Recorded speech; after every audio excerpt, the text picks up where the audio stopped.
पे खड़े सरकार का व्यवहार है डराने का। मैं वही उदाहरण कुछ देना चाहता हूं।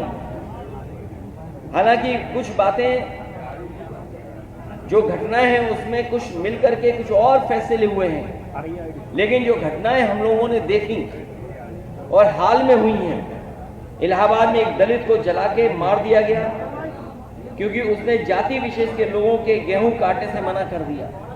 क्या आज के आजाद भारत में जहां बाबा साहब भीमराव अम्बेडकर जी का संविधान हो, वहां पर ऐसी घटनाएं होंगी कि अगर गेहूं के काटने के लिए मना कर दें तो उसकी जान ले लेंगे जला करके। कल आगरा में अभी कुछ दिन पहले और कई दिनों पहले, कई वर्षों पहले भी घटनाएं हुई हैं। उन घटनाओं का मैं जिक्र नहीं करना चाहता हूं, कस्टोडियल डेथ की मैं जिक्र नहीं करना चाहता हूं, लेकिन कुछ दिन पहले आगरा में बारातियों और दूल्हे को घोड़ी से उतार के मारा क्योंकि वो बाबा साहेब अम्बेडकर जी का गाना बजा रहे थे। अगर गाना तेज था तो उसकी शिकायत भी जा सकती है, लेकिन गाना आप क्या बजा रहे हैं नहीं बजा सकते हैं। और किस तरह का व्यवहार रहा। इसी तरह इटावा में निषाद युवक को उसके फेसबुक पोस्ट के लिए मारा और अभी तक कोई कार्रवाई नहीं हुई है।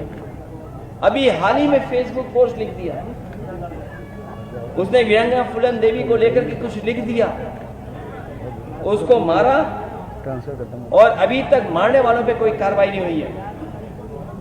आजमगढ़ में एक दलित दंपति पुलिस से कह रहा था कि आप चल के मेरी बेटी छुड़ा दीजिए। जाति विशेष के दबंगों ने उसे बंधक बना लिया, उसका रेप कर रहे थे। बताइए आप किस युग में हैं हम शायद ये भूल गए हैं, और इसलिए भूल गए हैं क्योंकि सरकार बाबा साहब भीमराव अम्बेडकर जी के दिया हुआ संविधान पे नहीं चली, उस कानून को नहीं लागू कर रही है। जौनपुर में एक नफरती बाबा साहिब की शोभा यात्रा के दिन उनके झंडे को पैरों तले रौंद रहा था।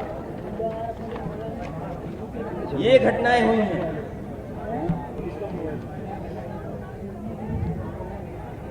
ये सब इसलिए हो रहा है क्योंकि आज सामंतवादी और प्रभुत्ववादी, उनको पता है कि उनकी सरकार है और अगर इस तरह का काम करेंगे तो उन पर कोई कार्रवाई नहीं होगी।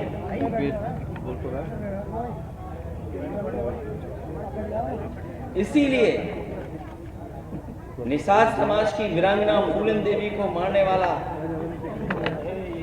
और किस तरह बोलने वाले लोग वहां शामिल हो, किस तरह ब्रॉडकास्ट किया जा रहा है आज के समय पर।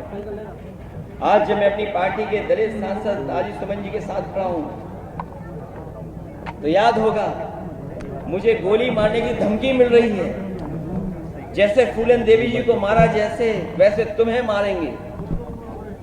आखिरकार कौन है इनके पीछे? और अगर ये धमकी दी गई है, अगर वो पोस्ट वायरल हो रही है, सोशल मीडिया पे चल रही है, वैसे तो सरकार को खुद संज्ञान लेना चाहिए। क्या करूं? लेकिन अगर हमारी पार्टी के लोग शिकायत भी करने जा रहे हैं तो उस पर एफआईआर दर्ज नहीं हो रही है। बीजेपी के लोग कुछ भी लिख सकते हैं, उन पे एफआईआर नहीं होगी, कड़ी कार्रवाई नहीं होगी। और अगर एफआईआर हो भी जाएगी तो कार्रवाई नहीं होगी। करीबन 25-30 एफआईआर तो हम लिखा चुके हैं। इस सरकार में जाति कैसे काम कर रही है उसे देखिए। सम्राट अशोक, जिन्हें कुशवाहा मौर्य समाज अपना भगवान मानता है, उनकी जयंती पर सौहार्दपूर्ण आयोजन, एक व्यक्ति ने तलवार से केक काट दिया, उस पर कार्रवाई हो गई, पर पुलिस ड्रोन की निगरानी में तलवार लहराती योगी सेना के लोगों को पूरे सम्मान के साथ कोई कार्रवाई नहीं हुई हो। अगर कहीं कोई कार्रवाई हुई हो तो बताइए आप। और याद कीजिए क्या कहा जाता था जब पुरानी सरकार हुआ करती थी।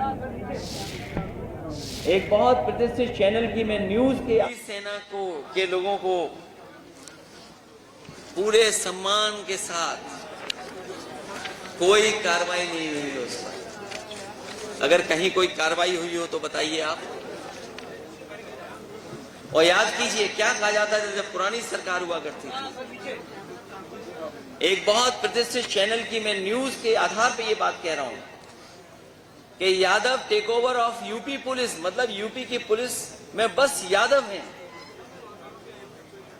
ये एक प्रतिष्ठित न्यूज चैनल,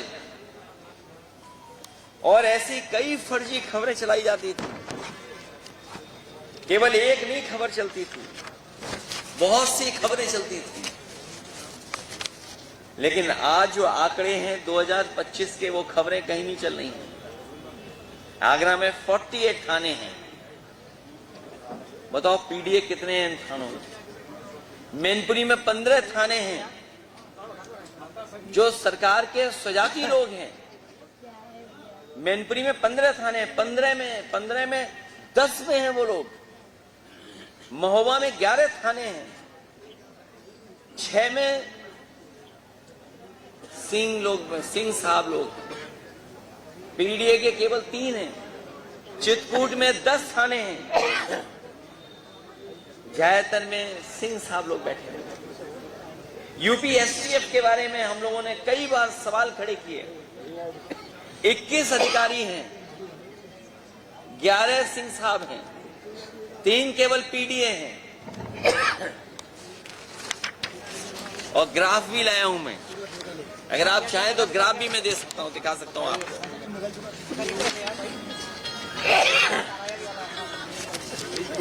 अगर आप चाहोगे तो मैं ग्राफ भी दिखा सकता हूं। मैं जानता हूं कई चैनल अपने आप ग्राफ को कवर कर रहे होंगे। ये ग्राफ है, ये ग्राफ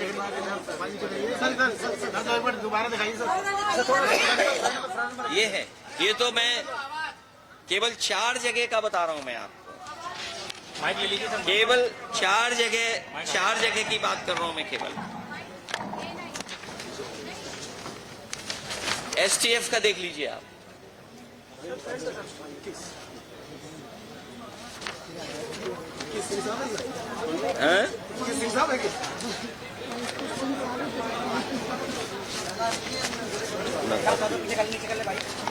इसलिए मैं कहना चाहता हूं,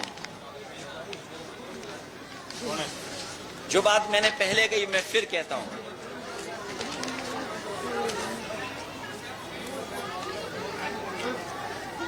जो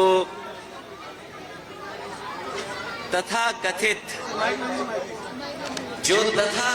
शक्ति प्रदर्शन आगरा में हुआ था, वो दिल्ली वाले लखनऊ वालों के बीच के सत्ता संघर्ष से उपजा था। मनमानी की मनसबदारी का दौर अब नहीं चलेगा, क्योंकि अब बाबा साहब भीमराव अंबेडकर जी का संविधान है। संविधान ही सर्वोपरि ही रहेगा, पहले भी था और आगे भी रहेगा। आगरा वासियों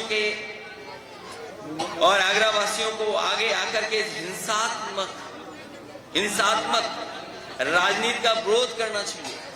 हम लोग तो विरोध कर ही रहे हैं, लेकिन आपके माध्यम से मैं आगरा वासियों से भी अपील करूंगा कि इस हिंसात्मक राजनीति का विरोध करना चाहिए, क्योंकि अगर आगरा का अमन चैन बिगड़ा और दुनिया भर में इसकी चर्चा हुई तो अंतर्राष्ट्रीय स्तर पर आगरा की छवि खराब होगी और पर्यटक यहां आने से कतराएंगे, जिसका सीधा असर आगरा के लोगों के काम कारोबार पर पड़ेगा और स्थानीय अर्थव्यवस्था बुरी तरह प्रभावित रहेगी।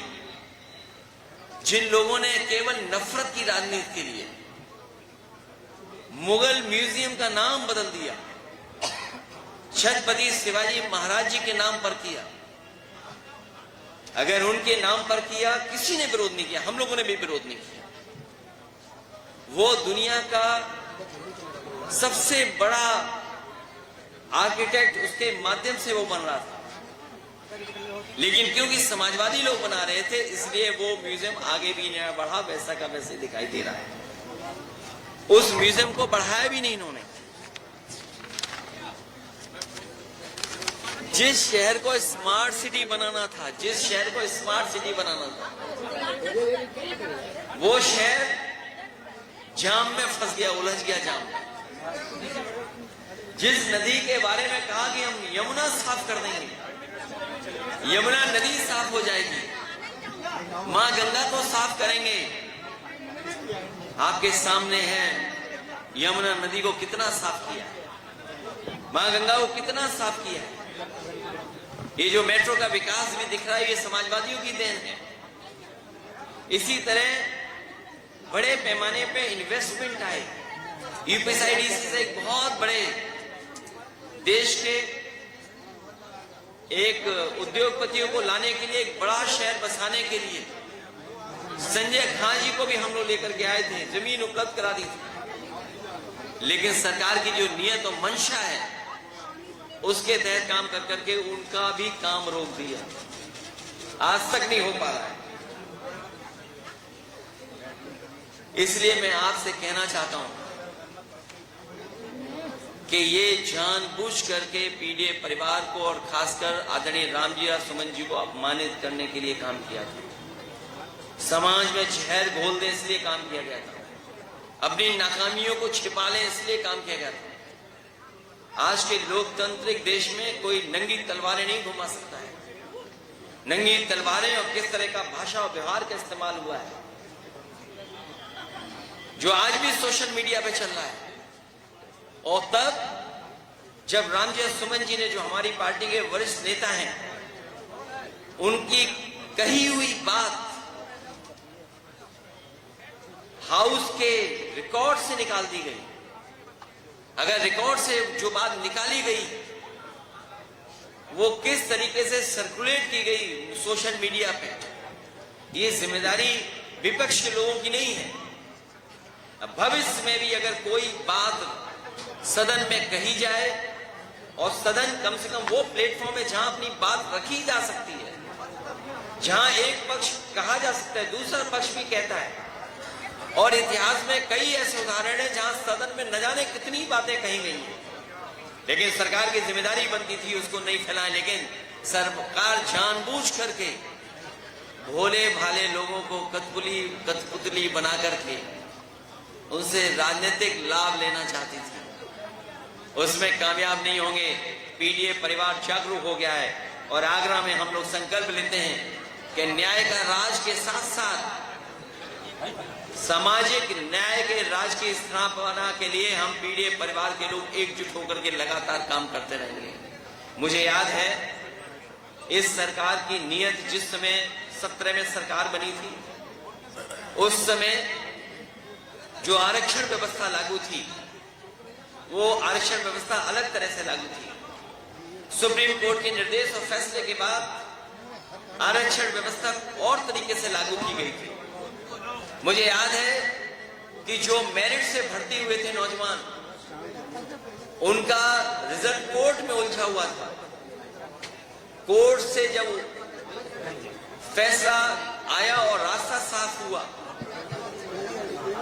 तो रिजल्ट डिक्लेयर हो गया, क्योंकि रिजल्ट पुरानी आरक्षण व्यवस्था के तहत हुआ था। इसलिए बड़े पैमाने पर पिछड़े दलित बच्चे जनरल में नौकरी पा गए थे।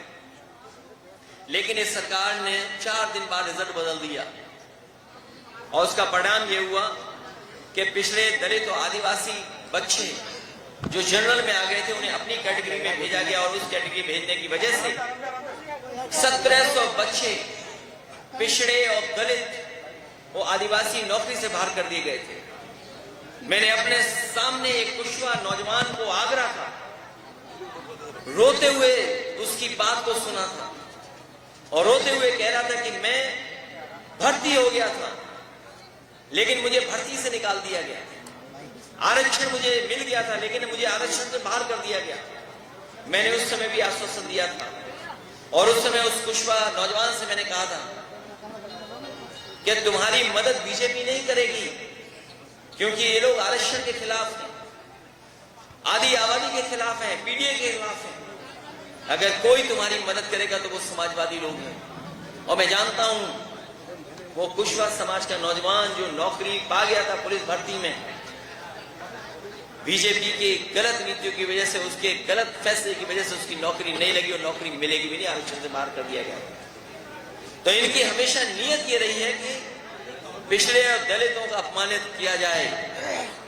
हम सब लोग पीडीए परिवार के सम्मान के लिए हमेशा उनके साथ खड़े दिखाई देंगे। सर एक सवाल है, आपने पीडीए का जो मुद्दा उठाया लेके चल रहे हैं, ये पूर्णकालिक जीत की तरफ जाता है, लेकिन आपने जो राणा सांगा के सबूत हैं, एसटी बड़े बड़े हैं, राणा सांगा की पत्नी कर्मावती ने भी बाबर के बेटे हुमायूं को बुलाया था। ये जो ना पन्ना धाई के पन्ना, मैंने आपसे कहा और मैंने लोकसभा में भी कहा और कई मौकों पर मैंने कहा, तो आप इसे सर इस मुद्दे मैं कई मौकों पर कहा, जो इतिहास हमें आगे न बढ़ाता हो, जो इतिहास हमारे आपके बीच में दूरियां पैदा करता हो, जो इतिहास समझने से हमारी प्रोग्रेसिव पॉलिटिक्स को ठेस पहुंचती हो, उस इतिहास को इतिहास ही रहना चाहिए। क्योंकि इतिहास में बहुत सारी ऐसी चीजें छिपी हैं, कुछ आपको अच्छी नहीं लगेंगी, कुछ मुझे अच्छी नहीं लगेंगी, इसलिए इतिहास को इतिहास ही रहने देना चाहिए। सर राम गोपाल जी आगरा आए थे, उन्होंने कहा था कि ईद के बाद समाजवादी पार्टी सड़कों पर उतरकर प्रदर्शन करेगी। अब क्या समाजवादी पार्टी की ऐसी कोई प्लानिंग है, आगे क्या करने जा रही है? समाजवादी पार्टी बाबा साहब भीमराव अम्बेडकर जी का संविधान को और जो हमें लोकतंत्र में अधिकार मिले हैं, उन अधिकारों के तहत हम लोग आगे बढ़ रहे हैं और हमें पूरा भरोसा है अपने संविधान पर और कानून पर। जिन्होंने तलवारें लहराई, जिन्होंने सुना है कि बहुत सी तैयारी के साथ कुछ कुछ रख करके लाए थे, और जिन्होंने गालियां दी हैं जो आज भी सोशल मीडिया पे चल रही हैं, उनके खिलाफ कार्रवाई होगी। हम लोग कानून मानने वाले लोग हैं, बीजेपी कानून मानने वाली नहीं है। बीजेपी अधिकारों को छीनने वाली है, संविधान पे चलने वाली नहीं है। सर राणा सांगा बाबर की लड़ाई का अंत आज हम माने कि आगरा से ही चुका है। समाजवादी पार्टी दलित विरोधी हॉस्पिटलों के नाम सर राणा सांगा वर्सेस बाबर की इस लड़ाई का अंत समाजवादी पार्टी यहाँ से कर दे रही है आज। देखिए, बहुत मोटा मोटा इतिहास में जाना चाहिए। राजपाट आए चले गए, कभी किसी का राज था, मुगलों ने राज कर लिया, फिर मुगलों का राज चला गया, अंग्रेजों ने राज कर लिया, फिर हम सब हिंदुस्तानी मिलकर के अंग्रेजों को हटा दिया, अब फिर हम सब लोगों को मिलकर के भारतीय जनता पार्टी। तो अखिलेश यादव को आप सुन रहे थे, आगरा में थे आज, मोस्ट अवेटेड रैली थी, बड़ा इंतजार था इस रैली का। पिछला ही शनिवार था जब